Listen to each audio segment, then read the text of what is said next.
Hey, Hound Dogs, I'm David Hankins. I'm Paul Hankins. I'm Trevor Hankins.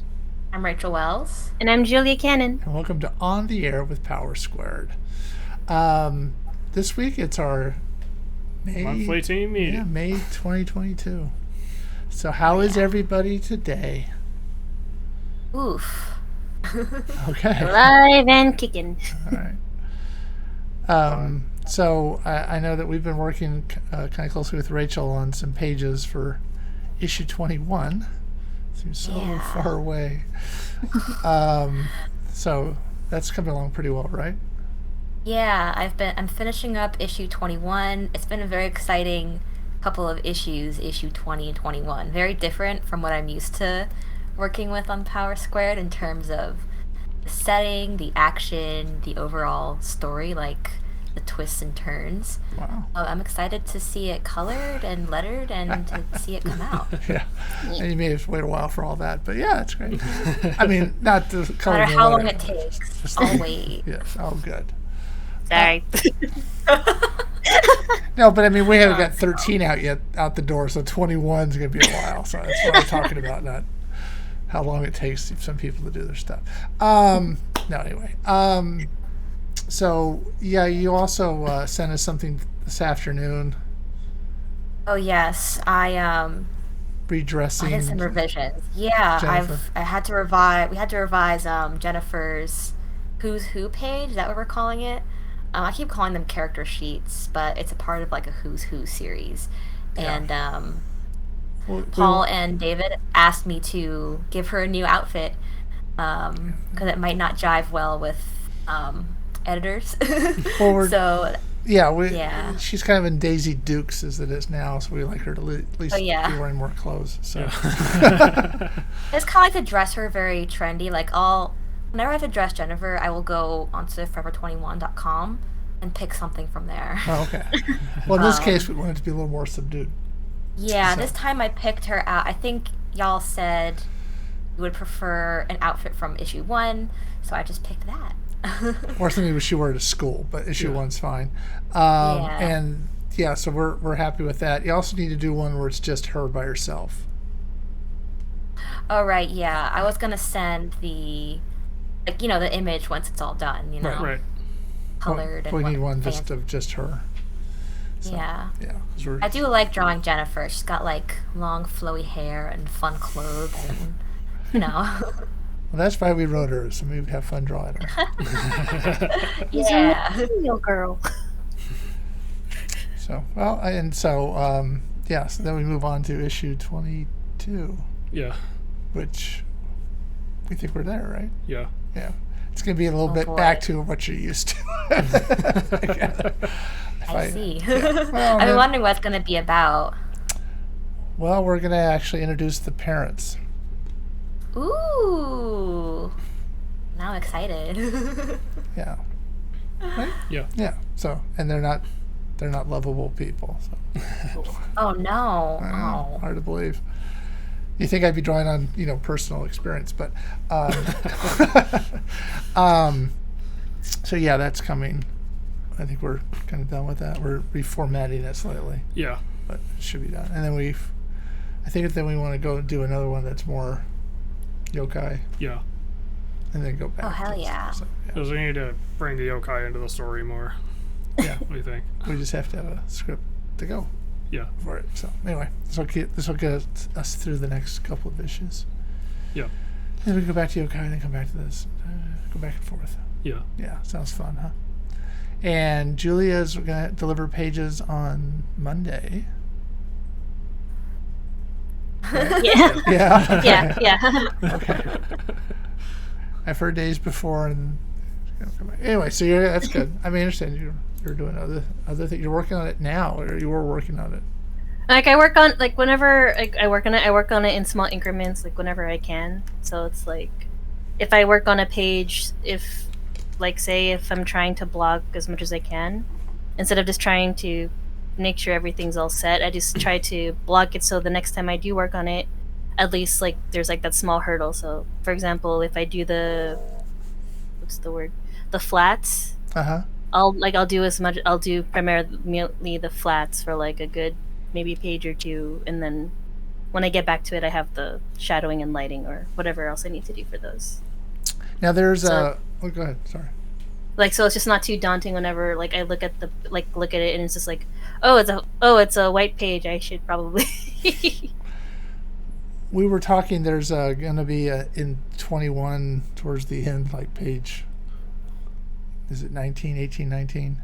19 with the glow of the monitor. Right. Yeah. So we're gonna. Yeah, I was going to make like a little lighting guide for that page, Okay. and maybe like page 22. I think something I like the peeked at. sunset. I think I did peek at 21 a bit just because Dropbox does notify me when things go Yeah. in, so I just click it, and then I saw some like red indication for shadowing. I'm like, oh, okay. Yeah. Oh yeah. So that should. We just want to give you kind of heads up when you get to that in Yeah, I think August. I think you also texted me about it too and going, "Hey, hey, issue 21's gonna have some shading guides," and I'm like, "Cool, let's do it." Yeah. All right. So that's, Anything to make life easier, you know. Yeah. and Trevor just did 8 pages of 20. Yeah. Yeah. So it's all moving forward. Yes. So Yeah. good stuff. And I guess I ordered proofs. That's what they call it, of 13, 14, and 15 from Arithmetics. yay. We'll see what they look like, and then we'll set up Awesome. And set, we'll set a, dates. set dates. Yeah, once we know what they actually look like. Yay! I'm excited for those ones. Well, I am too, and it'll be the first time we'll be celebrating Julia's contributions to the Exactly. Yes. years later, finally coming out. Something I was kind of wrestling with, and I thought I would bring it up here since I know a couple of you are actually on it as well. The future of using Twitter. Is that Ooh. because I'm not so much. I guess I'm trying to be agnostic about who owns it, but it kind of bothers me that it's supposed to be this public forum and one guy wants to control it. Kind of bothers me a little bit. I don't know. Does it bother you? Yeah. at all? I'll just come out and say it, and I certainly don't like Elon, but and I'm kind of agnostic too about like the future. Like, for all we know, it could fall through, especially with what happened. I think it was this morning. He said it's on hold for now, so it's still quite uncertain. But I'm not confident that if it were to go through and it were to be a done deal, that there would be so much change. Like, I can't imagine he'll have like full autonomous control. Like, He it's owns there's it, he still gonna would. be a board. Possible. But If he owns it, he'll have. I'm not full- confident. I mean, I could certainly be wrong, but often I notice when there's like anticipated change, people on the internet are like, "This is the worst thing ever. It's going to change everything," and it doesn't really change much. Well, I mean, I think the way I'm using Twitter, it wouldn't change because I'm not, we're not doing a lot of, any political or any of that kind of stuff. And I was on Twitter when Donald Trump was on Twitter. So, I mean, obviously that didn't stop me, but it's just the idea that Elon Musk kind of just bothers me, I guess, a little bit. Yeah. And like, the- why did you certainly- even? Yeah, like as a citizen of the world, I do think like this deal would be bad for just like political discourse. Like, it would be bad for inciting violence on the internet and just democracy in general. Yeah. I don't think this would be a good thing if this were to go through. I'm still holding out just a tiny bit of hope, just a little bit, but I'm not confident that once the deal goes through, I would stop using Twitter unless something big changed that would impact like my principles or how I look at Twitter. So I'm just gonna wait and see what happens, basically. Same. Julia? I had a point. I lost. I don't know. I'm so sorry. Well, like same thing with Rachel. Like, if it feels like it's one of those things, or even if Elon were to get Twitter, it's that thing of like, obviously people are pissed about it right now. Like, obviously, like nothing's happened yet, but like people are pissed about it. But I feel like it's gonna be that thing of, like, if Elon does get it, people are gonna be mad about it for like 2 weeks, and then just move on with like posting memes on Twitter, and then so it's like it's just gonna blow over, like with every Yeah. other social media type thing that's happening. There might be a large impact, and there might be just only a little impact. But I think it's hard to say until something actually happens. Yeah, again, it just bothers. Is somebody doing throat singing around here or something? It almost sounds like a lawnmower or something. Probably my air conditioning. Hang on. Okay, no. that's fine. That's fine. It's just that's how it goes. We just want to highlight the throat singer, give him a platform. No, because when it No, we gets too don't. hot outside, sorry, when it gets too hot outside, my air conditioner can't handle it, so it just starts going. "Ah!" Okay. 'Cause it was sort of sounding like. You know. We understand. It's just the idea that he's saying it's a public forum, and then to me that means like one person shouldn't control it. Exactly. And he's sort of like, you know, I don't know, the fact that he suddenly put it on hold because of the number of bots versus real people. Didn't you do that due diligence before you made the offer?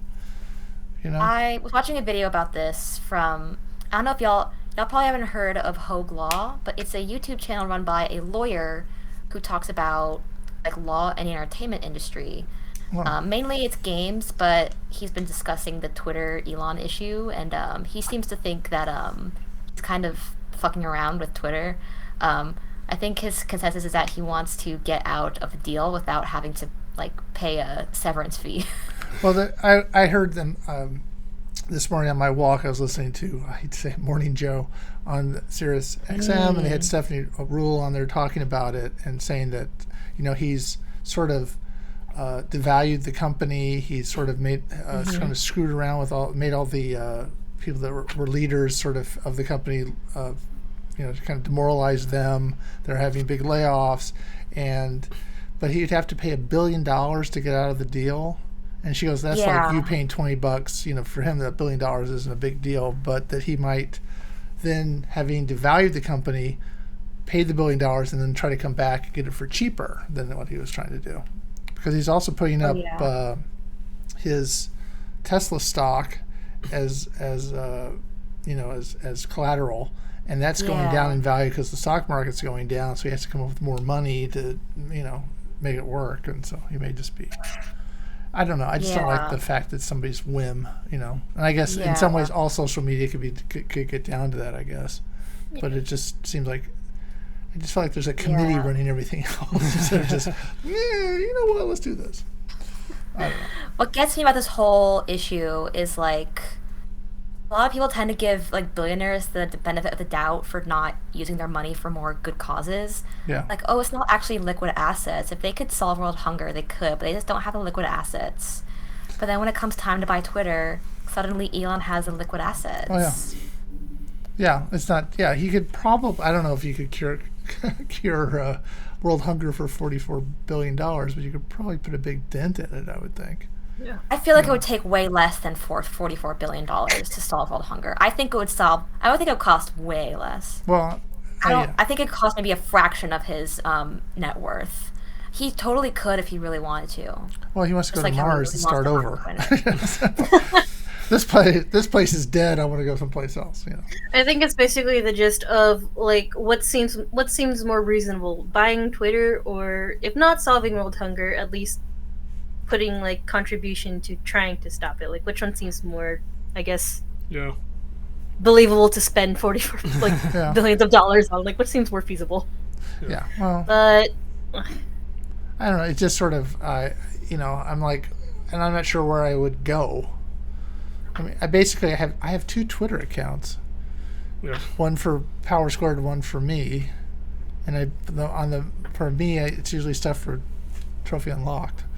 Right. And then for, you know, but I don't know where I would go with all that. I don't know if Tumblr would be a landing place. It's kind of a bummer because, you know, there's Facebook and Instagram, but a lot of people just they don't like that company Meta.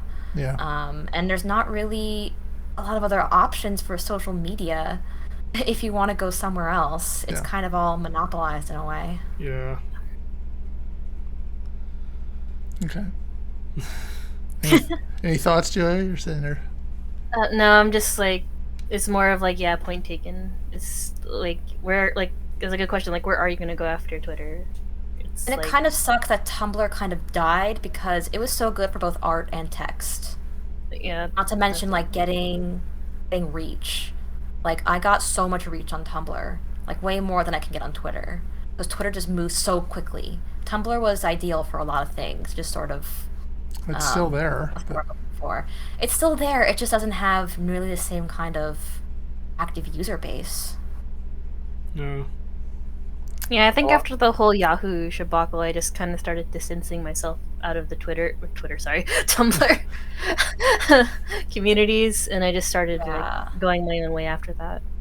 And so just migrated to Newgrounds.